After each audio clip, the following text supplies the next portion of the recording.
এসআইআরের প্রক্রিয়াতে রণমূর্তি, তাও টিকিট অধরা মনিরুল ইসলামের। টিকিট না পেয়ে নির্দল হিসেবে লড়ার হুঁশিয়ারি দিলেন তিনি। এসআইআর পর্বে বিডিও অফিসে তাণ্ডবে নেতৃত্ব দিতে দেখা যায় তাকে, আর সেই ঘটনার জেরেই চক্রান্তের শিকার বলে অভিযোগ করেছেন মনিরুল ইসলাম।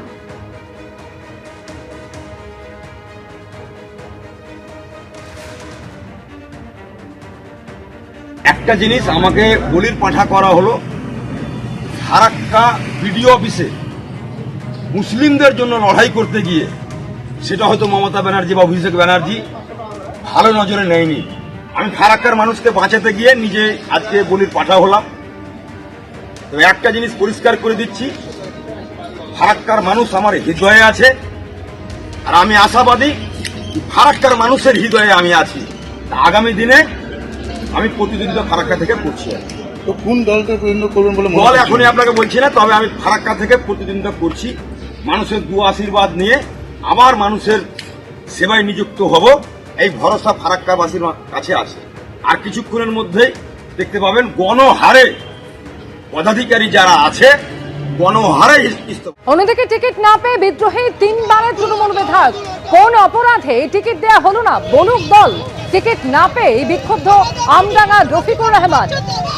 আমডাঙ্গা কাকিনাড়া রোড অবরোধ করে তার অনুগামীরা বিক্ষোভ দেখালেন।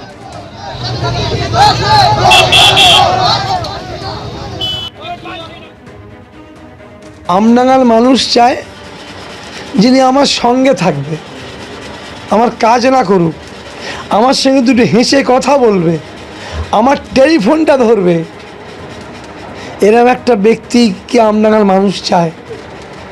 আমি আমডাঙ্গার বিধানসভার ভোটারদের কাছে একটা পরীক্ষিত ব্যক্তি, এটা আমি চ্যালেঞ্জ দিয়ে বলতে পারি। 15 বছর ধরে এলাকা চষেছেন, পরীক্ষিত ব্যক্তি। পায়ে হেঁটে কোনো মানুষের সঙ্গে আমি দুর্ব্যবহার করেছি আমার মনে পড়ে না।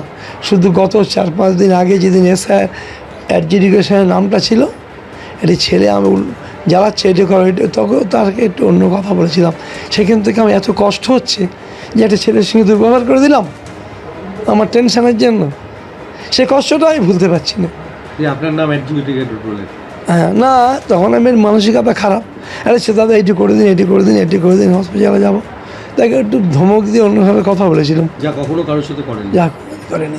তো আমাকে বলুক এই অপরাধে তোমাকে দেওয়া হয়নি, 37,000 লিড দিয়েছি বলে দেওয়া হয়নি, না অন্য কিছু।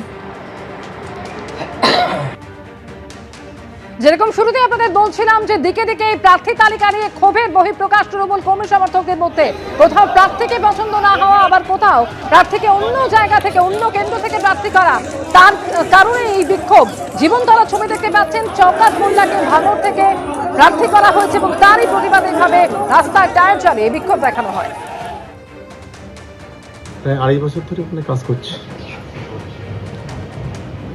আমার আত্মবিশ্বাস যে ভাঙড় আমরা অনেক ভালো ব্যবধানে জিতব, কারণ ভাঙড়ের শুভবুদ্ধি সম্পন্ন মানুষ, শিক্ষিত বুদ্ধিজীবী মানুষ, সাধারণ মানুষ এবং ধর্মীয়প্রাণ মানুষ, তারা ভাঙড়ের উন্নয়ন চায়, ভাঙড়ের শান্তি চায়। এই দুটি কাজ আমরা গত 23-এর পর থেকে আমরা ধারাবাহিকভাবে করার চেষ্টা করেছি। ফলে আশা করি ভাঙড়ের মানুষ আমাদের সঙ্গে থাকবে। মমতা বন্দ্যোপাধ্যায়ের হাত, অভিষেক বন্দ্যোপাধ্যায়ের হাত শক্তিশালী।